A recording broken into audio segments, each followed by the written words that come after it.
Hi friends, welcome to the knowledge house. एक बार फिर से मैं आप लोगों के लिए लेकर आ चुका हूँ जीके के क्वेश्चन। इस वीडियो में हम लोग हिस्ट्री के 25 क्वेश्चन को कवर करेंगे और बाकी 4 और पार्ट आएंगे जिसमें 25-25 क्वेश्चन होंगे। टोटल हम लोग 125 क्वेश्चन का लक्ष्य रखे हैं कि इस सेशन में चलाएँगे। तो आप लोग जुड़े रहें और वीडियो को शेयर ज़्यादा से ज़्यादा करें, क्योंकि मैं इन 100 क्वेश्चन में ऐसे क्वेश्चन को ऐड किया हूँ जो कि सभी प्रकार के exam UPSC, SSC, CGL, group D सभी तरह के एग्ज़ाम में पूछे जाते हैं। तो चलिए बिना देर के हम लोग बढ़ते हैं अपने क्वेश्चन की तरफ। हमारा फर्स्ट क्वेश्चन है कि कलकत्ता, मद्रास तथा बम्बई में उच्च न्यायालय किस वायसराय के कार्यकाल में अस्तित्व में आए? आपके सामने 4 ऑप्शन है। इसका आंसर होगा option A, Lord Canning. Lord Canning के कार्यकाल में कलकत्ता, मद्रास और बम्बई में जो उच्च न्यायालय बनाए गए थे वो लॉर्ड कैनिंग के कार्यकाल में। हमारा नेक्स्ट क्वेश्चन है कि भारतीय नेपोलियन के नाम से आमतौर पर कौन हिंदू राजा विख्यात है? यानी कि भारत का नेपोलियन किसे कहा जाता है? आपके सामने 4 ऑप्शन हैं। आपका राइट आंसर हो जाएंगे ऑप्शन बी, समुद्रगुप्त। समुद्रगुप्त को एशिया का या फिर आप कहें कि इंडिया का नेपोलियन कहा जाता है। हमारा अगला क्वेश्चन है, बाल गंगाधर तिलक किसे अपना राजनीतिक गुरु कहते थे? बाल गंगाधर तिलक जो थे वो किसे अपना राजनीतिक गुरु मानते थे? तो आपके सामने ऑप्शन है बी आर अम्बेडकर, दादा भाई नेहरू, सरदार वल्लभ भाई पटेल या इनमें से कोई नहीं। तो जो बाल गंगाधर तिलक थे वो अपना राजनीतिक गुरु मानते थे दादा भाई नेहरू जी को। दादा भाई नेहरू जी बाल गंगाधर तिलक के गुरु हैं, राजनीतिक गुरु। चलिए नेक्स्ट क्वेश्चन की तरफ। हमारा अगला क्वेश्चन है, भारतीय प्रतीक पर उत्कीर्ण सत्यमेव जयते कहाँ से लिया गया है? यानी कि जो सत्यमेव जयते हमारा होता है वो कहाँ से लिया गया है, जिसे हम राष्ट्रीय चिन्ह भी कहते हैं, भारतीय चिन्ह भी कहते हैं। तो वो मुंडकोपनिषद से लिया गया है। मुंडकोपनिषद एक ग्रंथ है, उसी ग्रंथ से सत्यमेव जयते लिया गया है। चलिए हमारा नेक्स्ट क्वेश्चन, वेद शब्द का अर्थ क्या है? वेद के बारे में हम लोग बहुत सुनते हैं। जो बेसिकली वेद है, वेद शब्द, इसका अर्थ क्या है? शाब्दिक अर्थ इसका क्या होता है? संसार होता है, आकाश या फिर ज्ञान या इनमें से कोई नहीं। तो इसका वेद का जो शाब्दिक अर्थ होता है वो होता है ज्ञान। वेद का मतलब होता है ज्ञान।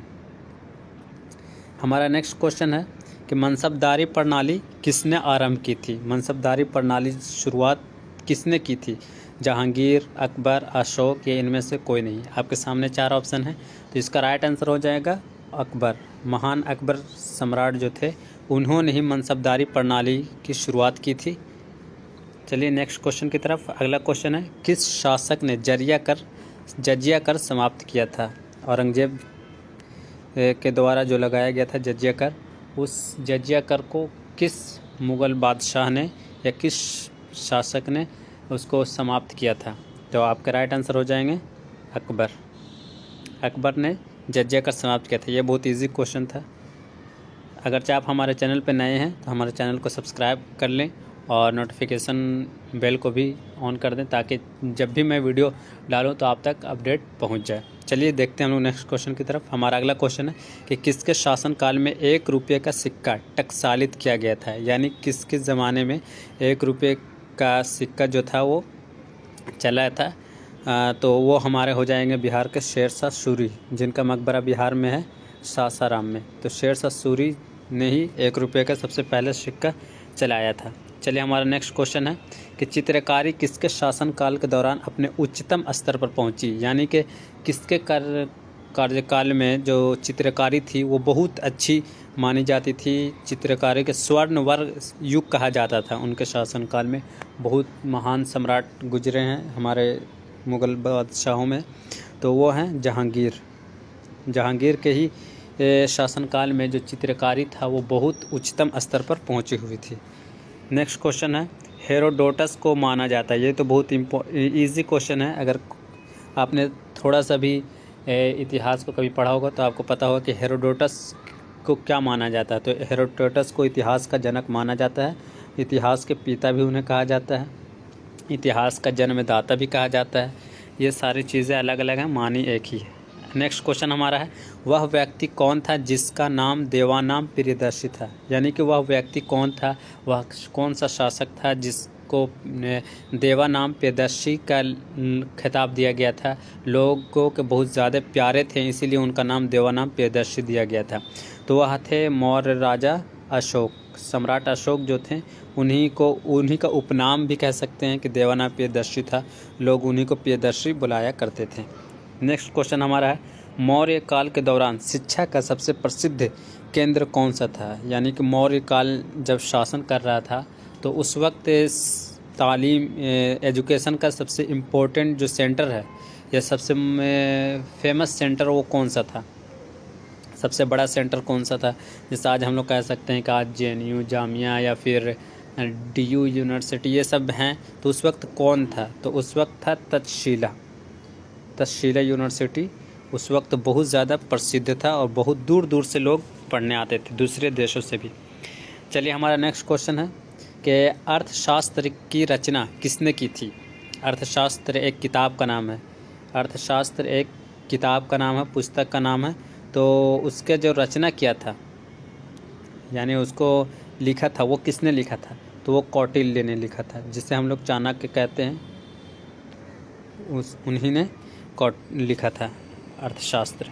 हमारा अगला क्वेश्चन है कि किसने और कब पहली बार अशोक के शिलालेखों का अर्थ स्पष्ट किया था?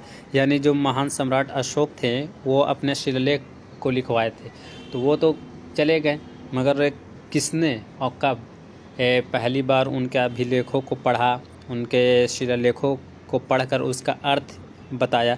तो वो हमारे थे जेम्स प्रिंसेप। कब? 1837 ईस्वी में जेम्स प्रिंसेप ने उनके अशोक के जो शिलालेख लिखे गए थे उनके बारे में बताया, उसके अर्थ निकाला। हमारा नेक्स्ट क्वेश्चन है, मौर्य वंश के बाद किस वंश ने आकर मगध राज्य पर शासन किया? मगध राज्य बहुत बड़ा साम्राज्य था, बहुत ताकतवर साम्राज्य था उस वक्त का। तो जब मौर्य वंश का पतन हो गया तो उसके बाद किस वंश ने आकर वहाँ पर शासक किया? तो वो था शुंग वंश। शुंग वंश, मौर्य साम्राज्य के बाद शुंग वंशों ने वहाँ पर आकर शासन किया था। चलिए हमारा 16वां क्वेश्चन है कि चरक किसके राज चिकित्सक थे? यानी चरक एक चिकित्सक थे जिसे हम लोग आज डॉक्टर कहते हैं। तो डॉक्टर थे, तो वो किस के राज चिकित्सक थे? यानी कि जब क्या होता था कि पहले के दौर में जब कोई भी शासन, कोई भी वंश किसी भी जगह पे शासन करता था तो वो एक राज चिकित्सक होता था, यानी उसका घरेलू डॉक्टर। तो वो चरक जो थे वो किस वंश के या किस राजा के राज चिकित्सक थे? तो वो थे कनिष्क के राज्य चिकित्सक थे चरक। अगर आप हमारे चैनल पर नए हैं तो हाँ, चैनल को सब्सक्राइब ज़रूर करें, क्योंकि मैं इसी तरह का वीडियो रोज़ाना लेकर आता हूँ। अगला क्वेश्चन हमारा नरम दल और गरम दल, दो दल थे। आप लोग को पता है कि स्वतंत्रता सेनानियों में जो थी वो दो ग्रुप में वो लोग बटे हुए थे, एक नरम दल और एक गरम दल। तो उन दोनों के बीच फूट कहाँ और किस वर्ष में पड़ी थी? नरम दल और गरम दल के बीच में जो फूट पड़ी थी वो कहाँ और किस वर्ष पड़ी थी? तो वो जब कांग्रेस का अधिवेशन हो रहा था सूरत में 1807 ईस्वी में, तो वहीं फूट पड़ी थी। आपको पता होगा कि नरम दल के नेता जो मेन नेता थे वो हमारे महात्मा गांधी कहलाते हैं, और गरम दल के सुभाष चंद्र बोस कहलाते हैं, भगत सिंह कहलाते हैं, ये सारे कहलाते हैं। चलिए हमारा नेक्स्ट क्वेश्चन है कि लाला लाजपत राय किसके विरुद्ध प्रदर्शन कर रहे थे जब वे पुलिस की नृशंसता का शिकार हुए? यानी कि लाला लाजपत राय किसके विरुद्ध में प्रदर्शन कर रहे थे जब पुलिस ने उन पर बेरहमी के साथ अपने लाठियां बरसाई थी उन पर? तो वो साइमन कमीशन के विरुद्ध कर रहे थे। साइमन कमीशन भारत से वापस जाओ, जब ये विरोध हो रहा था तो उसी विरोध में जो नेतृत्व कर रहे थे, छात्रों का नेतृत्व कर रहे थे, वो लाला लाजपत राय कर रहे थे, और इन्हीं पर पुलिस अपनी लाठी खूब बरसाई थी। अगला क्वेश्चन हमारा है कि पूना समझौता महात्मा गांधी और किसके बीच हुआ था? यह पूना जो समझौता हुआ था वो महात्मा गांधी और किस नेता के बीच में हुआ था? तो वो थे BR अम्बेडकर, डॉक्टर भीमराव अम्बेडकर के बीच में हुआ था। नेक्स्ट क्वेश्चन हमारा, मुस्लिम लीग की स्थापना किस वर्ष हुई? बहुत इजी क्वेश्चन है। मुस्लिम लीग की स्थापना 1906 ईस्वी में हुई थी। हमारा नेक्स्ट क्वेश्चन है, भारत के राष्ट्रवादी नेताओं ने साइमन कमीशन का बहिष्कार किया था, तो क्यों किया था? क्वेश्चन ये है कि क्यों किया था। तो ये तो बहुत इजी क्वेश्चन है, क्योंकि उस कमीशन में सभी सदस्य जो थे वो अंग्रेज़ थे, और मांग राष्ट्रवादी नेताओं का मांग ये था कि उसमें भारतीय हों, क्योंकि भारत के बारे में ही उसमें बताना था। नेक्स्ट क्वेश्चन हमारा है, सर्वेंट्स ऑफ इंडिया सोसाइटी के संस्थापक कौन थे? यानी सर्वेंट्स ऑफ इंडिया सोसाइटी के संस्थापक कौन थे? तो वो थे जीके गोखले जी। ये सर्वेंट्स ऑफ इंडिया सोसाइटी के संस्थापक थे। नेक्स्ट क्वेश्चन हमारा है कि बौद्ध भगवान जो महात्मा बुद्ध, वो किस वंश से संबंधित रखते थे? तो वो रखते थे शाक्य वंश। नेक्स्ट क्वेश्चन है हमारा 24वां क्वेश्चन कि बुद्ध ने अपना प्रथम प्रवचन कहाँ दिया था? तो प्रथम प्रवचन दिया था सारनाथ में। अब जो नेक्स्ट क्वेश्चन है उसका जवाब आपको हमें कमेंट बॉक्स में देना है कि आरंभिक बौद्ध साहित्य किस भाषा में रचे गए थे? यानी शुरुआती बौद्ध साहित्य जो लिखे गए थे तो वो किस भाषा में लिखे गए थे? आपके सामने 4 ऑप्शन है, पाली में, बली में, करू में, या इनमें से किसी में भी नहीं। तो आप इसका राइट आंसर हमें कमेंट